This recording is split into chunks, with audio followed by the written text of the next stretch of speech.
क्या आईआईटी और triple IT जैसे बड़े प्रतिष्ठित इंजीनियरिंग संस्थानों की चमक कम हो रही है? आपको याद होगा एक समय वो था जब ट्रिपल आईटीज हो या आईआईटीज हो, यहां पर एडमिशन होना मतलब एक अच्छे प्लेसमेंट और एक अच्छे सैलरी पैकेज की गारंटी माना जाता था। यहां पर जो प्लेसमेंट होती थी, जो पैकेज छात्रों को मिलते थे, वो सुर्खियां बटोरते थे और लोग हैरान रह जाते थे, इतना बड़ा पैकेज।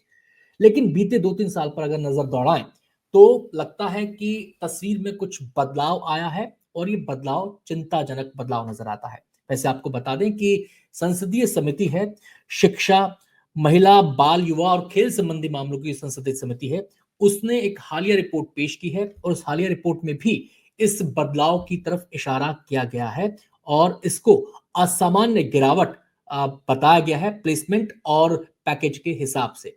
तो आज मैं विस्तार से आपको इसी के बारे में बताने जा रहा हूं। सबसे पहले ये जान लीजिए कि संसदीय समिति की मोटी मोटी जो रिपोर्ट है, जो रिपोर्ट संसदीय समिति ने पेश की है, उसकी मोटा मोटी बातें क्या है। तो ये रिपोर्ट बताती क्या है, दरअसल इसकी हाइलाइट्स मैं आपको सबसे पहले बता देता हूं। इस रिपोर्ट में कहा गया है कि चाहे वो आईआईटीज हो, ट्रिपल आईटीज हो, इनकी कैंपस प्लेसमेंट में गिरावट दर्ज की गई है और औसत सैलरी पैकेज जो होता है इन संस्थानों का, उसमें भी कमी हुई है। आपको बताएं, ये जो अध्ययन किया गया है, इसका जो ईयर्स है, यानी कि किस साल से किस साल के बीच का अध्ययन है, तो ये जो गिरावट दर्ज की गई है 2021-22 से 2023-24 के बीच इस गिरावट को दर्ज किया गया है। समिति ने इसे असामान्य गिरावट बताया है और एनआईटीज को लेकर भी चिंता जाहिर की है। तो संसदीय समिति की रिपोर्ट की हाइलाइट्स तो आपने जान ली कि मोटी मोटी बातें इसकी क्या हैं।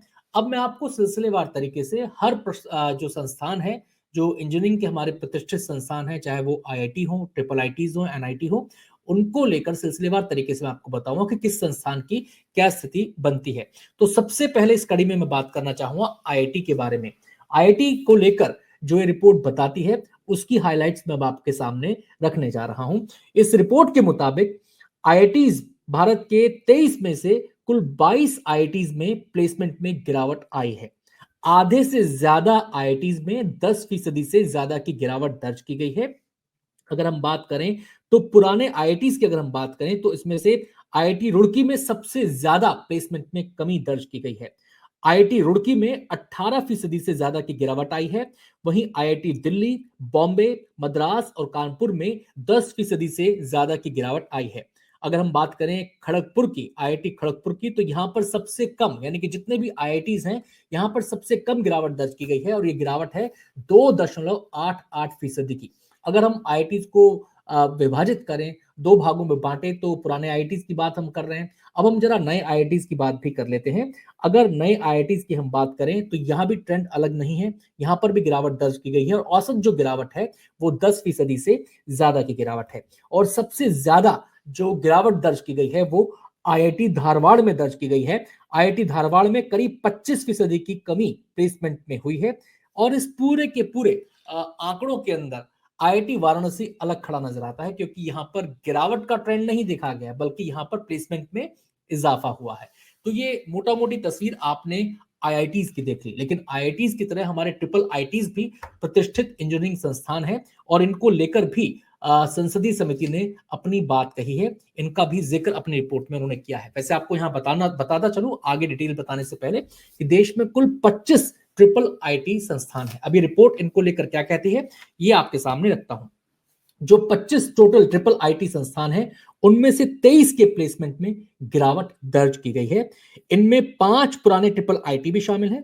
16 ट्रिपल आईटी में तो 10% से ज्यादा की गिरावट है और ट्रिपल आईटी चित्तूर में प्लेसमेंट में इजाफा हुआ है। तो यहां पर भी एक ऐसा संस्थान है ट्रिपल आईटी का जो अलग खड़ा है आईआईटी वाराणसी की तरह। जैसे वहां पर इजाफा था प्लेसमेंट के अंदर, ऐसे ही ट्रिपल आईटी चित्तूर में भी प्लेसमेंट में इजाफा हुआ है।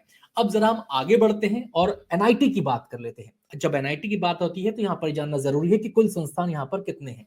तो कुल 31 एनआईटी संस्थान भारत में इस समय मौजूद हैं और रिपोर्ट इनको लेकर क्या कहती है, इनकी स्थिति क्या है, ये भी आपको बता देता हूं। सभी 31 एनआईटी में प्लेसमेंट में कमी दर्ज हुई है, कमी सब में दर्ज की जा रही है।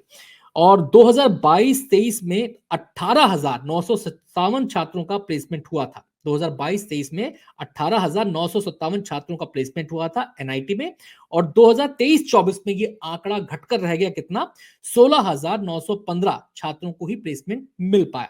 2 साल में 10.77% की गिरावट यहां पर आई, और औसत सैलरी पैकेज में भी कमी यहां पर दर्ज की गई है। तो आपने ये तो जान लिया कि संसदीय समिति की रिपोर्ट में एक तस्वीर प्रस्तुत की गई जिसमें कहा गया कि प्लेसमेंट में कमी आई है, सैलरी पैकेज में कमी आई है, और संसदीय समिति ने अपनी रिपोर्ट में इसे चिंताजनक प्रवृत्ति कहा है। ऐसे में ये जानना जरूरी हो जाता है कि इसकी वजह क्या हो सकती है। तो कुछ संभावित कारण इसके सामने नजर आते हैं विचार करने पर, और वो संभावित कारण भी आपको जानना जरूरी है, वो मैं आपके सामने रखने जा रहा हूं। और वो संभावित कारण क्या है भाई? जॉब का सीधा संबंध, अगर हम बात करें कॉर्पोरेट वर्ल्ड की जॉब की, तो उसका सीधा संबंध मार्केट से होता है। तो देश के मार्केट के हालात कैसे हैं, ग्लोबल मार्केट के हालात कैसे हैं, इस पर भी चीजें निर्भर करती हैं। तो एक तो कारण इसका ये हो जाता है कि ग्लोबल मार्केट की स्थिति क्या है, ये जॉब्स को सीधा प्रभावित करती है, प्लेसमेंट को प्रभावित करती है और पैकेज को प्रभावित करती है। इसके बाद हम आप बात करें स्किल सेंट्रिक जॉब्स पर कंपनियों का जोर है। देखिए, एआई का जमाना आ रहा है, एआई का दायरा लगातार बढ़ता जा रहा है। ऐसे में जो प्रेफरेंस है वो स्किल सेंट्रिक जॉब्स को दी जा रही है। तो यहाँ पर ये कारण ये भी इसका हो सकता है। अगर हम बात करें एक और कारण की, तो वो ये है कि आजकल आपने देखा होगा स्टार्टअप्स का दायरा काफी बढ़ रहा है और भारत इस दिशा में तेजी से आगे बढ़ रहा है। तो एक कारण इसका ये भी हो सकता है कि प्लेसमेंट को लेकर छात्रों में वैसी रुचि ना हो जितनी कि वो अपना स्टार्टअप तैयार करना चाहे। उसको प्रोत्साहित करने के लिए बहुत सारी स्कीम्स भी आजकल सरकार की तरफ से भी चलाई जा रही हैं। बड़े बड़े कॉर्पोरेट हाउस भी स्टार्टअप्स में इन्वेस्ट कर रहे हैं। इसके अलावा हम बात करें कि प्लेसमेंट और पैकेज को लेकर बड़े बड़े संस्थानों में अमूमन ये देखा गया है कि उनका एक मिनिमम स्टैंडर्ड होता है। वो एक बेस लाइन क्रिएट कर देते हैं कि इससे नीचे तो बात नहीं बनेगी। जो उस बेस लाइन के साथ चलने को कंपनियां तैयार होती हैं वो प्लेसमेंट के लिए आती हैं। और मान लीजिए कभी मार्केट के हालात ठीक नहीं तो ऐसी कंपनियां दौड़ से बाहर हो जाती हैं। मार्केट डाउन होने पर कई कंपनियां ऐसे में नहीं आ पाती, तो ये भी प्रभावित करता है पैकेज को भी और प्लेसमेंट को भी। तो संसदीय समिति ने स्थिति में सुधार के सुझाव भी दिए हैं। उन्होंने सुझाया है कि उद्योगों की जरूरत के हिसाब से जो पाठ्यक्रम है उसमें बदलाव किया जाए। इसके अलावा कहा गया है कि विशेष कौशल कार्यक्रम चलाए जाएं और नियोक्ताओं के साथ, यानी कि जो कंपनियां हैं, जो नियोक्ता कंपनियां हैं जो रिक्रूटमेंट करती हैं, उनके साथ बेहतर समन्वय के साथ काम किया जाए। जैसे आपको बताते चले कि एक्सपर्ट्स ये उम्मीद कर रहे हैं कि आने वाले रिक्रूटमेंट जो साइकिल हैं उनमें तस्वीर बदल सकती है, प्लेसमेंट में इजाफा हो सकता है, पैकेज में भी बढ़ोतरी देखने को मिल सकती है। तो प्लेसमेंट और पैकेज में दोनों में सुधार की उम्मीद आने वाले समय में की जा रही है।